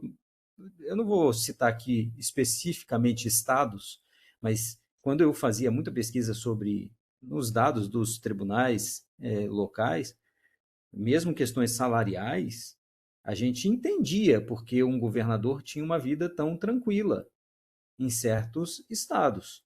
E isso não foi falado por mim, essa conclusão. Isso foi falado por ministros do Supremo para quem eu apresentei os dados e falei, por que esse tribunal tem tantos benefícios? E aí um ministro do Supremo falou, foi a forma de o governador não ter tanto problema no tribunal. Se isso é verdade ou não, tá lá, tá em julgamento no Supremo, inclusive, esse assunto. E me parece que eu acho que vai ser uma prática a utilização do judiciário como forma de governabilidade também. Não é novo, né? Não é tão novo assim, mas eu Mas acho que está talvez mais escancarado, está mais aberto, nem está mais todos, transparente. mas talvez nem todos os governadores que alcançam esse posto, eles tenham essa visão tão clara do judiciário, ou num passado recente, talvez isso não fosse tão relevante. Talvez não se vislumbrasse tanto isso como uma forma de de governabilidade, como tu Exato. disseste. Não, a gente pode olhar até para o topo, como eu mencionei, o presidente Lula não percebia. O Pode presidente Lula ser? não percebeu. Ele fez indicações, ele nunca vai dizer que se arrependeu, é óbvio, mas que não ajudaram o governo na governabilidade. Será que O que, Temer percebeu isso quando nomeou sem dúvida Alexandre? Eu tenho alguma. uma curiosidade. Ah, mas sem dúvida alguma. E novamente, voltando aqui para as minhas entrevistas, e por que eu gosto de ouvir os ministros antigos, ou como eles falam, os velhos? Porque eles olham tudo que eles viveram e olham o que está acontecendo e eles vão encaixando as peças para a gente. E um desses ministros do passado falou o seguinte: olha, na nossa época, o presidente costumava procurar o que havia de mais palatável ou de melhor. Né? Até esse ministro falou: o que de melhor tinha, mas me parecia uma vaidade demais, né? Demasiada. Mas, enfim, ele procurava o que tinha de melhor ali na comunidade jurídica, o que ia ser aceitado na comunidade jurídica. E aí ele mencionou, acrescentou: hoje, um presidente da República tem que procurar aquele que não vá prejudicar o governo, ou não vai prejudicá-lo pessoalmente. Esse ministro já se aposentou há muito tempo, mas ele falou: isso é um movimento que me parece natural. E Temer fez isso, exatamente isso. Escolheu alguém da sua absoluta confiança. Alguém que veio das arcadas. Alguém que veio das arcadas, que foi seu ministro da Justiça, que ajudou a resolver, inclusive, questões pessoais, né? Aquele caso do celular da esposa do presidente Sim, Temer, quem ajudou a resolver foi Alexandre de Moraes. Então, alguém da confiança, alguém com quem mantém diálogo até hoje. Com quem mantém diálogo até hoje. E acho que o presidente Lula aprendeu a lição agora. Dilma não tinha essa noção também, e também se prejudicou de alguma forma, acha que se prejudicou de alguma forma por isso. E Bolsonaro também fez o dever de casa. Indicou duas pessoas da sua confiança também. Não dá para dizer que Bolsonaro errou nas suas indicações para o plano que tinha. E exato. agora Dentro, Lula busca não cometer esse erro. com certeza. E tu achas assim que Moro chegou a ser um nome realmente cogitável ou isso é lenda, fantasia ou fofoca? Não, isso cogitável foi, e acho que por todos nós que vimos ele indo para o Ministério da Justiça, falamos: o próximo passo, até por essa Sim, porque radiografia histórica, né? parece ser uma trilha Exatamente. obrigatória. Exatamente. Ou é a Advocacia Geral da União, Ministério da Justiça, ou, no passado, né, mais distante, Ministério Público. Quem estivesse Então nessas vagas era um quer dizer que candidato as natural. mulheres que quiserem ocupar esse espaço talvez tenham que percorrer esse caminho Então, antes. olha essa dificuldade, porque, novamente, um advogado puro sangue chegou recentemente porque foi advogado do presidente, num caso emblemático. Não foi porque era somente um advogado conhecido, foi porque tinha essa relação muito próxima com o presidente. Então, é realmente um caminho difícil. Nós podemos ter, tinha uma expectativa de que se Messias fosse indicado para o Supremo, nós poderíamos ter tido uma advogada da União, uma advogada geral da União. E aí a gente poderia ter isso sim. Mas todos esses nomes que apareceram, até muita gente falou: tem a professora tal, tem a juíza tal. Bom, nós vamos. Eu não me recordo de um juiz de primeira instância que virou ministro do Supremo direto. Não me recordo. Pode ter tido, mas eu realmente não me recordo e estou falando desta estrutura de judiciário de hoje, né? Não estou falando daquela estrutura do começo da República, não. Que ali teve. Teve até chefe de polícia, que era meio ministro da Justiça, né? Mas chefe de polícia que virou ministro do Supremo. Mas não é essa a questão. É difícil pensar em mulheres que hoje estejam nessas posições que possam chegar. Eu acho que nós vamos ter nos próximos anos, mencionei isso com alguns amigos e com alguns colegas, nós vamos ver essa disputa por espaço. Essa disputa por espaço que é tradicional dos homens, né? Porque eles que sempre são os mais cotados para essas vagas. E a gente viu agora Dino, Messias, Bruno Dantas, essa disputa, eu acho que nós vamos ver já estamos vendo entre as mulheres. Quem é que vai? Quem é que vai ser o nome? Quem vai ser a supremável? E nós estamos vendo aí ministras do STJ se colocando, advogadas, professoras. E, primeiro, é bom que seja assim, mas uma pena que, pelo jeito, a gente bateu no teto, né? O teto, Exato. pelo jeito, são duas mulheres. E a gente vai ficar muito tempo sem indicações. Então, talvez essa realidade não Exato. mude na nossa geração. Olha só, eu tenho uma pergunta do residente Henrique, que ele te pergunta assim uma curiosidade pessoal. Tu, enquanto autor de livro, o que passou a ser diferente na tua visão sobre o STF, que talvez tu não imaginasse e que foi uma descoberta a partir do livro? Porque eu acho que tem uma série de suposições, né? Agora, quando a gente vai escrever, pode ser uma dissertação, pode ser uma tese ou um livro, durante esse processo, alguma coisa muda. Tem alguma Muda, descoberta que não certamente. era. Tem alguma curiosidade, assim, nesse sentido, e que foi uma surpresa para ti? Eu acho que tem uma coisa, Henrique, que é o seguinte: não é que seja a partir do livro, mas a investigação para o livro, como a Karen mencionou, né, no mestrado, no doutorado, você vai investigando e tal, a gente se debruça mais e conversa com os ministros ou com os agentes de uma forma diferente. Na entrevista que você faz para o jornal, é muito papum, da mão para a boca. Me diga o que aconteceu. Numa entrevista para um livro, por exemplo, com a ministra Rosa Weber ou com o ministro Alexandre, foram algumas horas de entrevista, várias horas de entrevista, para aí conseguir entender melhor o que estava acontecendo. Então, eu acho que eu consigo compreender melhor várias coisas e isso eu tento expor no livro. Talvez até algumas pessoas que leiam pensem que a gente é mais ou condescendente ou mais analítico, ou menos julgador. Primeiro que a minha visão de jornalismo. O jornalismo não tem que fazer justiça com a caneta. O jornalista tem que descrever e analisar os fatos. E isso é o que a gente tenta fazer. E a investigação para o livro me permite ouvir mais e melhor o que essas pessoas pensaram e por que agiram como agiram. Vou dar um exemplo deste novo livro. Eu fui entrevistar o ministro André Mendonça, já ministro do Supremo, já o entrevistava como advogado-geral da União e ministro da Justiça. Mas eu fui perguntar para ele por que diabos ele fez aquela sustentação oral no caso da abertura das igrejas durante a pandemia. Sabendo, claro, da posição religiosa dele, da fé que ele tem, mas mas é que foi uma sustentação oral que fugiu muito do padrão dele. Mas muito. E ele menciona isso, né? Ele é um concursado, ele é da carreira da advocacia geral, da advocacia pública. E aquela sustentação foi muito diferente. Não era só uma questão de achar sim que as igrejas tinham que ser abertas por professar sua fé, não era isso. E aí eu fui entender. E eu descrevo no livro. Enquanto ele estava fazendo a sustentação oral, o telefone dele estava do lado e estava tocando presidente Jair Bolsonaro. Porque queria falar sobre aquela sustentação oral e dizendo: você vai falar por mim. Eu quero que você fale por mim. Lembre, a sua indicação para o Supremo também depende dessas coisas. E isso explica um pouco de alguns fenômenos ou de alguns fatos. Então, me aprofundar na investigação do livro, eu acho que me permite compreender melhor também esse lado humano. O que estava no café da manhã do ministro para que ele tomasse aquela decisão, para que ele fizesse daquele jeito, para que esse agente público fizesse desse jeito.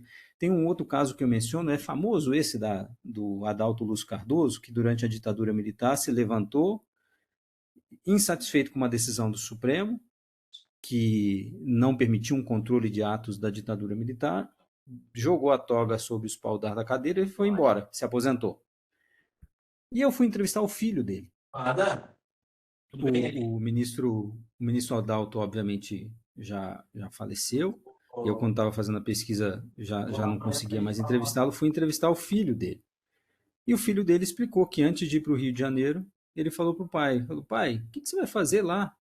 Aquele tribunal não decide mais nada. Vocês estão manietados, vocês não podem fazer nada. E o filho culpado, um pouco culpado, pensando: eu acho que eu fui responsável em parte por isso. E de fato a gente sabe que o que influencia a nossa vida, ou como o nosso círculo influencia também nossa tomada de decisões.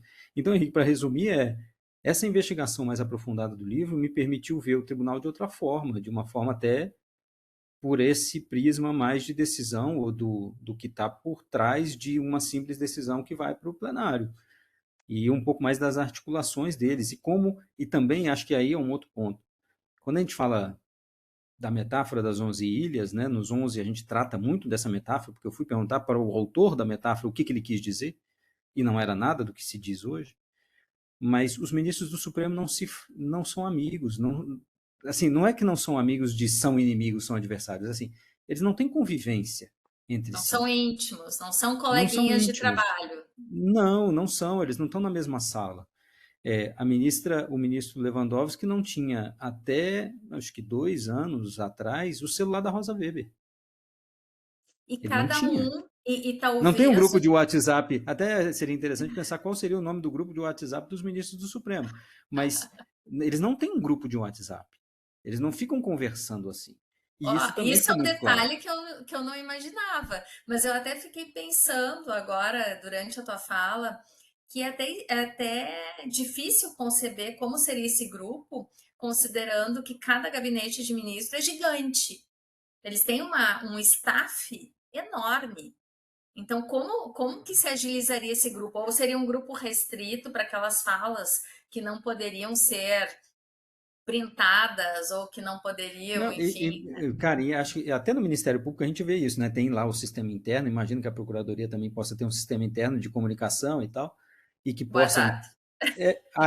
Mas em alguns lugares pode ter um grupo maior em que todo mundo vai falando ali sobre questões de carreira e essas mensagens às Sim, vezes vazam, né? Às vezes sim. vazam. No caso do Supremo não é que seja isso, é que não existe essa convivência. Cada ministro do Supremo é um só, seu gabinete, como você falou, cara, é um staff grande, aquela é a vida do ministro do Supremo. E as interações entre eles, eu acho que até elas aumentaram, inclusive. Mas no passado a interação era ali na sala de lanches antes de entrar para a sessão. Eles chegam, as sessões demoram, e a gente fica, pô, as sessões demoram. Sim, às vezes é o ministro que demora, ou às vezes eles estão conversando. Eu ficava à porta do plenário, ou mesmo das turmas, e ficava com essa curiosidade para ouvir o que eles estavam falando. E é uma forma de interação. Eles não estão falando de processo. Eu lembro que começava nas sessões de turma, onde a gente conseguia ouvir melhor, aí eles começavam a falar da rodada do final de semana, do Campeonato Brasileiro, inclusive com a ministra Carmen Lúcia falando do Atlético e por aí vai. Era assim, falando da vida, falando de problema de saúde, falando, sabe? Distensionando.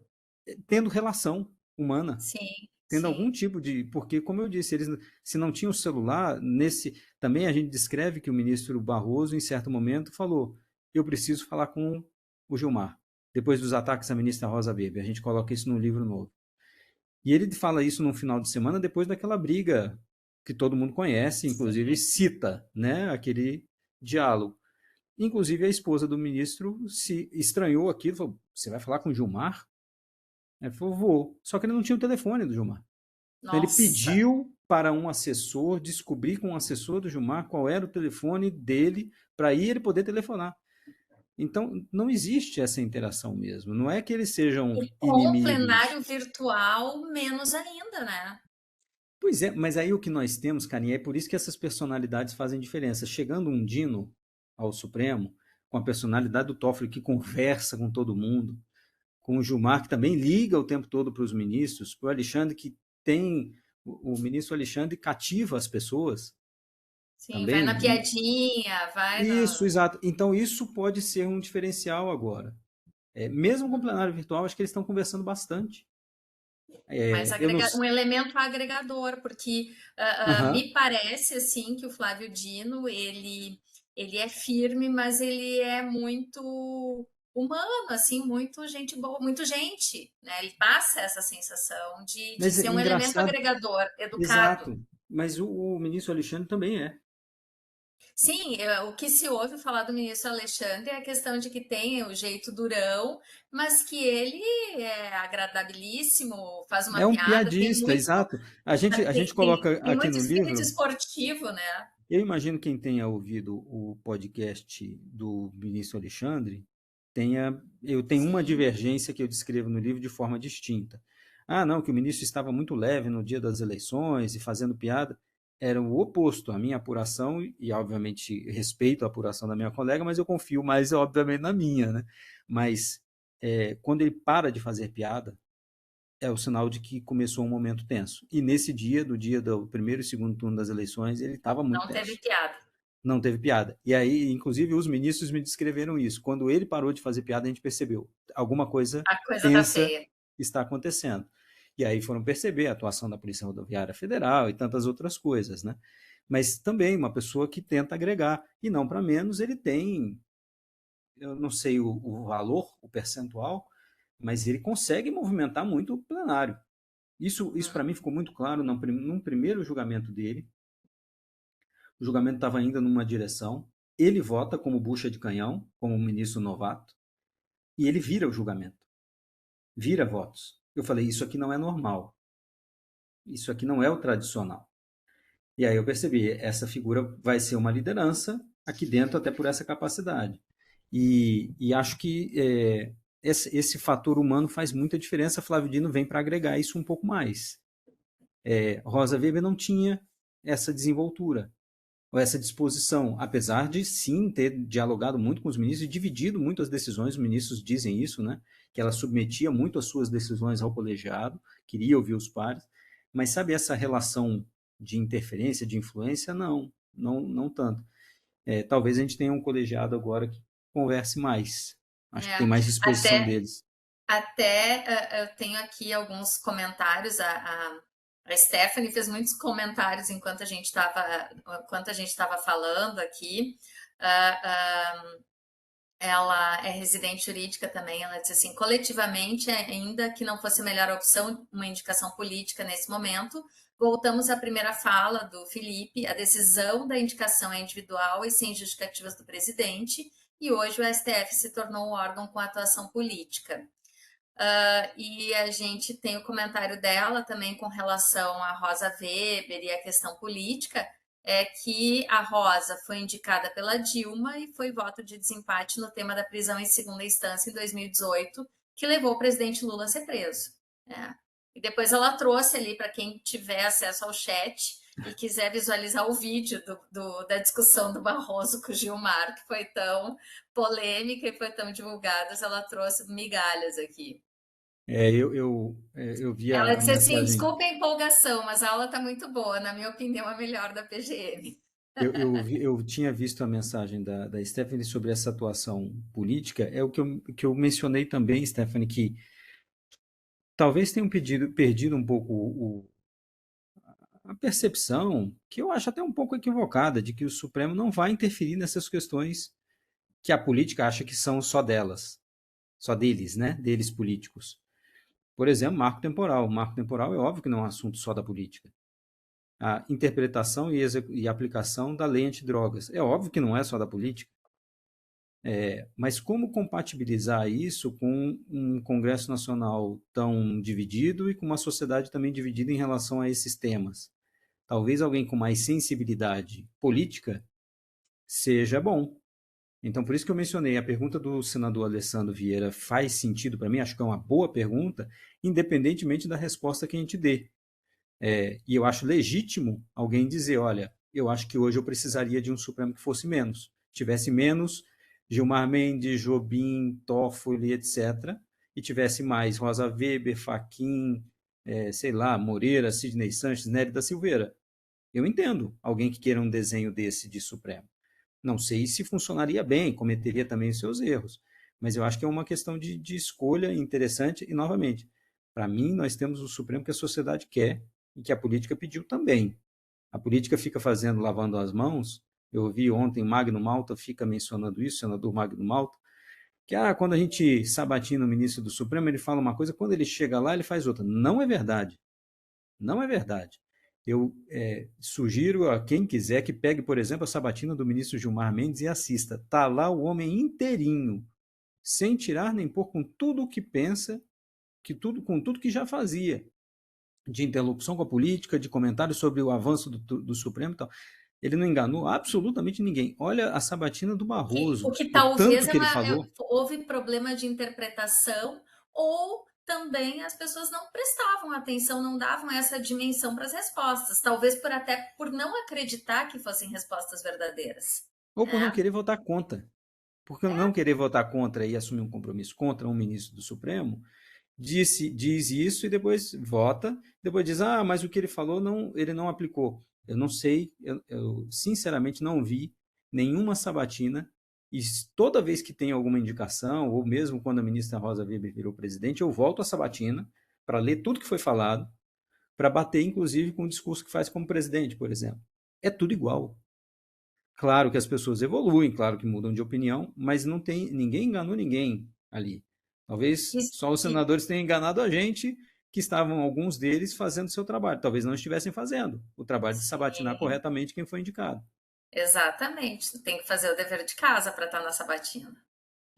Olha só, Felipe, eu tenho outras perguntas aqui que eu até colei, que me foram enviadas por WhatsApp.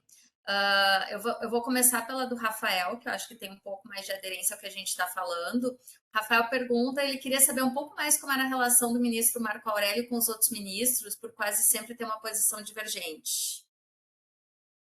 É uma boa pergunta, porque muitas e muitas críticas dos ministros. Na relação pessoal, muitos gostavam, alguns gostavam dele, outros tinham uma certa, eu não vou dizer birra, porque seria menoscabar o sentimento deles, né? Mas tinham sim um antagonismo com o ministro Marco Aurélio. Mas tem uma característica, eu vou começar por aí, voltando, tá, Rafael? Eu vou começar por aí. O ministro Marco Aurélio tinha lá o seu lugar no Supremo Tribunal Federal de isolamento. Houve um fato, o ministro Pertence que me contou isso, que estava lá o ministro Marco Aurélio votando, pediu uma parte o ministro Peluso. E o ministro Peluso começou a concordar com o ministro Marco Aurélio. E o ministro Marco Aurélio deu uma, como diz no Rio Grande do Sul, deu uma mijada no ministro Peluso. E o ministro Peluso foi depois conversar com os colegas e falou: eu não entendi essa bronca que eu levei, ou esse piti, ou qualquer coisa do gênero, porque eu estava concordando com ele. E aí o ministro Pertence, do alto da sua sabedoria e da sua ironia, falou: o ministro Marco Aurélio não admite que o tirem do seu isolamento. E aí todos começaram a rir. Era um pouco isso, mas muita contestação sobre as suas decisões. Então, nesse campo de não ter relações humanas necessariamente, não se frequentarem, etc., o ministro Marco Aurélio tinha lá o seu isolamento. Claro que tinha melhor relação com um ou com o outro, mas tinha o seu isolamento. E tem um outro ponto. O ministro Marco Aurélio é um rato de processo. Isso é um elogio. Ele pega o processo, ele estuda, ele vê a vírgula, e ele é chato nisso. Houve também um caso em que um ministro estava votando e ele falou, e ele percebeu, esse ministro está lendo o voto. E pelo jeito está lendo pela primeira vez. E aí ele anotou na página, sei lá, o voto tinha 30 páginas, e na página 5 ele falou alguma coisa que estava um pouco esquisita em relação à jurisprudência do tribunal. Ou mesmo alguma questão técnica, não vou saber precisar. E aí, quando o ministro terminou de ler o voto, ele pediu uma parte. Se antecipou aos colegas e perguntou: mas, ministro, Vossa Excelência falou tal coisa. E o ministro não sabia onde é que estava aquilo. E pediu para tirar o voto, tirar o processo de pauta. O próprio relator, que tinha acabado de votar. Então, isso levou o ministro Jobim a tratá-lo, ou dar o apelido dele de ferrinho de dentista, né? Daquele motorzinho que é chato pra caramba e que dói na gente. Mas, e ele não admitia, tinha isso, né? Ele não admitia compartilhamento de voto e tal. Mas eu acho que também tinha um comportamento um pouco diferente com os colegas. Eu ouvi nessa apuração para o livro que, por mais que o ministro Marco Aurélio tenha falado em público que era contra o processo, o inquérito de fake news, que no princípio ele teria apoiado. Então, tem algumas questões que a gente não sabe precisar. O ministro Marco Aurélio disse que não, mas outros ministros falaram: olha, houve um apoio geral a uma investigação que pudesse colocar um certo limite a esses ataques ao tribunal. E olha Mas, só, enfim, eu até a tenho, relação não era tão boa assim, não. eu falando, Ah, e só uma coisa, Karen, só para dar fala, mais fala. um último exemplo para o Rafael. Se vocês olharem no regimento interno, houve uma mudança regimental que foi feita para o ministro Marco Aurélio, para esvaziar o Olha, ministro Marco Aurélio quando presidente do Supremo. Ele queria aposentar um médico que era o médico que tratava todos os ministros do Supremo, e ele avisou que ia fazer isso e houve uma rebelião dos ministros. Eles mudaram o regimento para dizer que as decisões do presidente deveriam ser submetidas ao colegiado, algumas das decisões. E depois que o ministro Marco Aurélio saiu, eles voltaram o regimento para a questão anterior. Então dá para ver que isso é coisa bem antiga. Essa relação dele sim. tumultuada com os colegas é um pouco turbulenta, com os colegas é mais antiga. Eu conversando com o nosso procurador-geral sobre esse evento, e ele está fazendo doutorado, enfim, está fazendo aulas lá em Brasília, e ele contou que um pouquinho de cada um, como é que cada um dava aula, né? E ele falou que a aula do Faquin é extremamente organizada, que é uma aula a aula aquela como deve ser, extremamente técnica, leituras prévias para poder entender a aula primeiro um esquema todo passado manualmente no quadro, quando termina o esquema, aí tem as participações, tem a produção, então tem o antecedente, tem a aula e depois tem o consequente, toda uma aula como deve ser uma aula de doutorado, assim, sem improviso algum, né? Bastante técnica. Talvez isso reflita um pouco daquilo que ele é também enquanto ministro, né? Certamente. Uma aula do ministro Gilmar Mendes, por exemplo, é ele de pé, falando e ouvindo muito. Olha, Ouvindo muito. Ele é muito diferente o ministro Gilmar Mendes na sala de aula e dentro do Supremo. É um socrático, assim, ouve tudo, faz críticas ao Supremo. Quando fui escrever livro, eu me inscrevi no curso de Direito e comecei a fazê-lo, mas mais para entender alguns institutos, algumas coisas, e assisti algumas aulas, inclusive do ministro Gilmar Mendes. É muito diferente, de fato, muito diferente. Como dizem que o ministro Alexandre também tem lá a sua forma de dar aula, que também é muito diferente, né? sim. Mas, E olha, novamente, isso mostra muito do que é o ministro nessa parte mais pessoal, né? E sim, porque é uma explica assim como forma ele de decide. exposição íntima, porque o professor é aquela pessoa que está muito exposta, porque aluno de qualquer idade, em qualquer nível, ele é aluno. Ele vai reparar na gravata, no sapato, vai fazer a fofoca, vai trocar uma mensagem com o colega para dizer, olha, falou tal coisa, né? Aluno é aluno sempre. Exatamente. Olha só, o Rodrigo perguntou, eu acho que é uma pergunta mais abrangente, porque esse fenômeno que a gente vê aqui de ter mais política no Supremo, tu acompanhando isso, não sei o quanto que tu acompanha do cenário internacional, por exemplo, dos Estados Unidos, onde isso talvez já tenha uma tradição maior. Tu vê muitas diferenças nisso? Tu acha que isso é uma decorrência natural de um processo ou tem uma tendência? Porque lá nos Estados Unidos é bem clara essa ideia dos progressistas e dos conservadores. As pessoas têm bem nítida essa divisão. E aqui, assim como nós não temos muito bem estruturados os partidos políticos, talvez quando a gente vai para o jurídico, mesclado com políticas, com interesse em políticas públicas e punições e tudo mais, isso também fica um pouco misturado. A gente tem mais politização agora. Como é que Sábado vamos fica isso? liberar a piscina. Acho que tem mais Onde? uma pessoa aí com o microfone Olha, o aberto. Celso está com o microfone aberto. A piscina. Eu tô vendo a pergunta do Rodrigo e tem uma coisa que eu percebo que para mim é mais gritante, na verdade, mais evidente, que é a reação às cortes constitucionais, né, às cortes supremas. A gente viu em Israel, a gente vê nos Estados Unidos também o acompanhamento da imprensa e também uma divisão. Reações também na Argentina, no México. Eu pude lançar o livro em Belo Horizonte com um professor mexicano, e ele descrevendo o que o México está passando com sua Corte Suprema, é de a gente respirar e pensar, a gente não chegou nem perto disso ainda, mas o que eles estão passando por lá é muito parecido com o que a gente poderia ter tido aqui ou do que caminhava para ter aqui. Por exemplo, lá, para declarar uma lei inconstitucional, precisa de 2/3 dos votos. Ou seja, um presidente que coloque aqui no Brasil 3 ministros do Supremo consegue barrar qualquer declaração de inconstitucionalidade. Será que seria bom para nós? Existe uma proposta, inclusive, no Congresso para isso. Nossa, Pode ser um perigo. Mas eu vejo essas reações, as mesmas reações que a gente vê algumas cortes constitucionais no mundo, a gente começa a ver aqui também. E acho que sim, é um movimento natural. Não ia acontecer em vários países e não ia acontecer aqui. Isso ia chegar. Aqui a diferença, me parece, você mencionou isso, Karin, que é A gente não tem partidos políticos muito bem definidos, né, uns melhor do que outros, mas essas indicações, e a imprensa tenta colocar, né, os ministros num escaninho, num quadradinho, para ficar mais fácil de descrevê-los, mas é impreciso, né?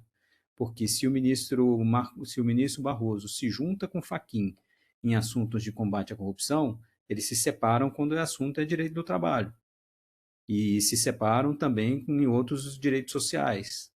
Então, esse enquadramento não é tão simples, e mais, alguns ministros podem ir e voltar por conta de percepções consequencialistas ou visões políticas de sensibilidade daquele assunto. Eu Aí é um acho que pouco isso mais tu difícil. tocaste bem, é essa questão do consequencialismo jurídico, que é uma tendência e que talvez prevaleça sobre qualquer outra questão de opções políticas, ideológicas, religiosas, enfim. Eu acho que existe hoje em dia essa preocupação. E acho que pode se espalhar, voltando a uma pergunta que você fez, né, Karen? Eu vou lembrar aqui o caso do FGTS, recentemente julgado no Supremo, que na verdade nem terminou ainda, né? O ministro Barroso votou pela inconstitucionalidade da TR mais X, eu não lembro exatamente o percentual, acho que é TR mais 3, para a correção do FGTS. Disse que era inconstitucional. Mas aí o governo falou: não, mas eu quero expor os meus argumentos. Bom, já estava nos autos, mas quero expor meus argumentos. E o ministro Barroso falou que estava aberto a propostas intermediárias. É inconstitucional ou não é inconstitucional? Proposta intermediária de quê? Assim, eu fiquei meio. Eu entendo o que ele quer fazer, eu entendo perfeitamente, compatibilizar a política pública com a Constituição, etc. Mas num tribunal que eu vi no passado, é assim: é inconstitucional? Não é.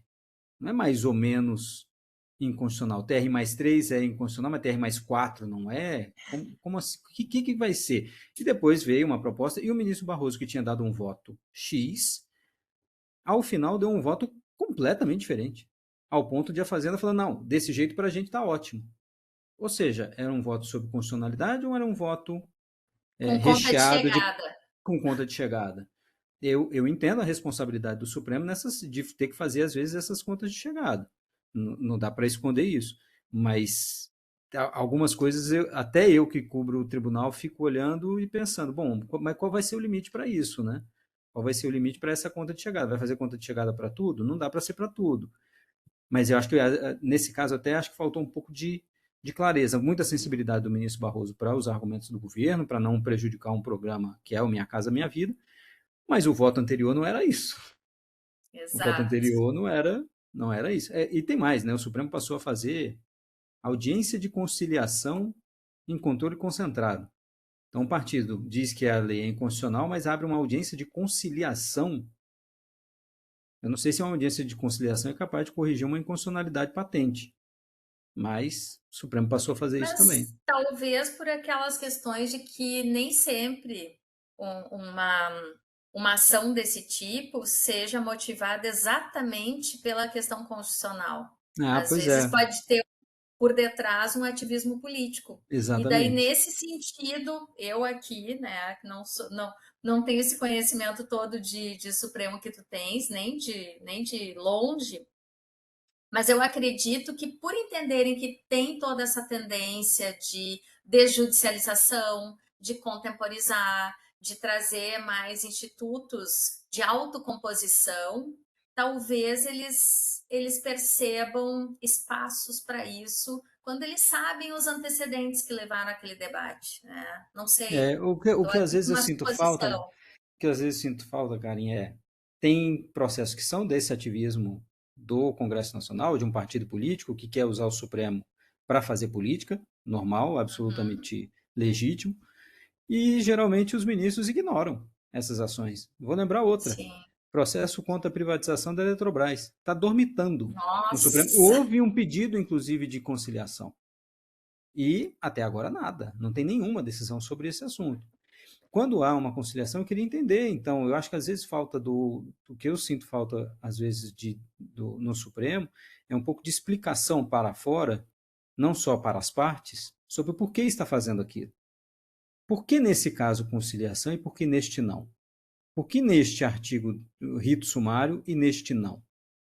E é claro, tem a escolha do próprio juiz, ele vai ter, talvez explicar isso lá quando for proferir seu voto no colegiado, mas às vezes eu acho que falta explicação do tribunal para algumas das suas decisões e mesmo no caminho do processo. Por que um processo mais recente é julgado antes do mais antigo? Por que, que o mais antigo não é levado?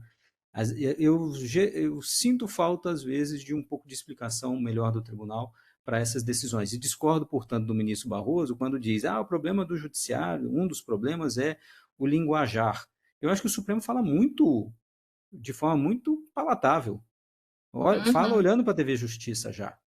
Sim. Fala muito bem, as pessoas Até compreendem. porque tem todo um trabalho do CNJ, o nosso Tribunal de Justiça, que tem um trabalho que é a questão da linguagem simples, né? Que é uma grande tendência para poder inserir mais a população nessas decisões, né? Se decide para a população e não Exato, exato. de jurídico para jurídico, né? Não, pois é, eu acho que o Supremo já faz isso bem, alguns melhor do que outros, mas já faz bem, já tem essa preocupação. E eu acho que falta é explicar algumas coisas. Não falta português, falta é escrita ou falar. Por quê? Porque vai no evento da Uni e fala tal coisa? Por que pode fazer palestras de tal sorte? Por que não leva um processo X a julgamento? Ou por que leva para o plenário virtual e não para o físico? A gente nem sequer tem essa explicação, a gente fica tentando, né, conjecturar qual é a estratégia ou qual a justificativa para tal. Um pouco do que eu sinto falta na cobertura de Supremo, ou por parte do Supremo, é às vezes essa explicação. Eu já tentei fazer, me diz, por que o senhor levou para o virtual? Às vezes a explicação é só mundana. É assim, não, porque não tem tempo. Porque é mais rápido. Não, não e às vezes a gente fica com conjecturas mirabolantes e é E às um vezes não é nada. pragmatismo do dia a dia, exatamente, Exatamente, exatamente. exatamente isso. Por É assim, isso, por isso é que precisa existir esse jornalismo de nicho. Até para que a gente não fique tentando procurar, como a gente diz aqui, procurar pelo em ovo, né? Eu acho que até essas apurações são extremamente relevantes para a gente não achar que é em função, olha, aqui estão levando para esse lado aqui para evitar não sei o quê. Não, para ser pois mais rápido. é o que a gente tenta fazer, inclusive muito aqui em vários casos é isso, assim. Por que que adotou? Vários casos a gente tem assinantes que perguntam para a gente: nossa, o ministro adotou o rito sumário nessa ação direta de inconstitucionalidade. Significa que ele quer dar prioridade? Eu falei, não. 90% das ações tem rito sumário. E depois de aplicado o rito sumário, demora 2 anos, às vezes, para julgar o assunto. Então, ele só está dizendo que não vai dar liminar. Então, a gente realmente tenta, em alguns momentos, fazer essa explicação, mas eu sinto falta ainda de ministros do Supremo explicarem um pouco melhor as suas decisões. E, Não digo que tem que mudar necessariamente a forma que eles decidem, algumas coisas, claro, têm que ser aprimoradas, sim. mas explicar melhor, eu acho que seria um bom começo. E Felipe, eu acho que a gente já vai indo para o final aqui. Eu encerro então as inscrições aqui para perguntas, até porque acho que teve uma interação bem bacana aqui, e porque eu quero deixar espaço para mais adiante te trazer presencialmente, tá? Isso já é uma conversa que a gente vem fazendo e que deve acontecer. Espero que ano que vem a gente consiga achar uma coincidência do programa com a tua agenda. Mas eu Não, queria por favor. te perguntar, assim, para que tu deixasse talvez a título de fala final, alguma dica para quem está iniciando nessa caminhada jurídica, como são os nossos residentes, com relação a cortes superiores, e alguma outra indicação que tu ache pertinente para que a gente fique, né, com um querer mais também, para te ouvir mais adiante, e para que todos aqui possam também buscar mais coisas relacionadas às cortes superiores, ao nosso Supremo Tribunal Federal, no Jota. Karen, primeiro eu queria então agradecer o teu convite. As perguntas foram bem difíceis e eu falo de verdade, assim, eu tive até dificuldade. Por exemplo, a pergunta da Sandra foi uma das primeiras, uma dificuldade até de conseguir enfrentá-la, porque é um movimento, né? A gente não está falando de fotografias, a gente está falando de um filme. Então é sempre bom poder dialogar novamente. Por isso que eu fico sempre à disposição para isso. Para quem começa na carreira jurídica, e eu falo aqui como jornalista, portanto, sem muita legitimidade para tal, mas falo da minha área, que é da comunicação. Eu, às vezes, me ressinto de que as carreiras públicas, especialmente na área jurídica, se comunicam pouco. Tive na PGR na semana passada, conversando com subprocuradores numa palestra, e eu mencionava, e eles se faziam a pergunta, será que eu devo conversar com a imprensa? Nós estamos falando de subprocuradores gerais da República que já estão no penúltimo estágio, porque vamos dizer que o último seria a PGR, né? Mas não necessariamente. Mas elas com essa dúvida. E eu clamando porque sim, conversem com a imprensa. Acho que tem um trabalho necessário de convencimento das pessoas de que existe uma estrutura jurídica trabalhando e que os assuntos não são simples. Eu, quando comecei a cobrir judiciário, às vezes eu perguntava para alguns amigos, pô, tal coisa aconteceu e a lei diz tal coisa. Portanto, nós teremos essa conclusão no julgamento, né? Aí todo mundo respondia o óbvio, depende. E eu não entendia como é que vocês estudavam tanto para responder sempre ao final depende, né? E é claro que depende de milhões de coisas. Então, explicar esses fatores do trabalho jurídico, das decisões jurídicas dos processos, eu acho fundamental para uma imprensa que vai começar a cobrir mais o judiciário. Acho que ainda vai demorar bastante para esse movimento crescer, mas eu acho que é fatal que isso aconteça, que isso ocorra, um aumento da demanda por informações do judiciário. Nesse sentido, faço uma autopromoção, me permito.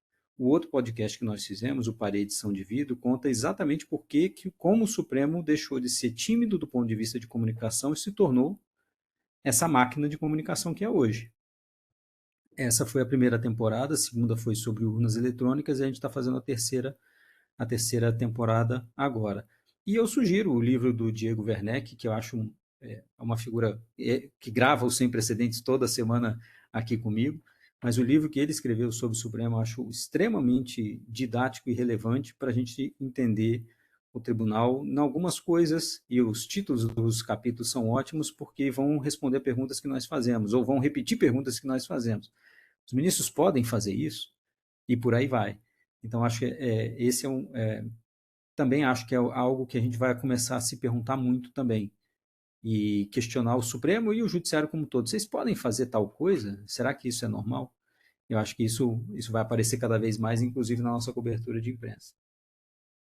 Obrigada, Felipe. Obrigada por tua participação de forma assim tão aberta e ao mesmo tempo vigorosa, porque eu acho que a gente precisa mais dessa interação. Direito não é só direito, né? E nem jornalismo é só jornalismo. Tudo é transversal, não existe separação em nada.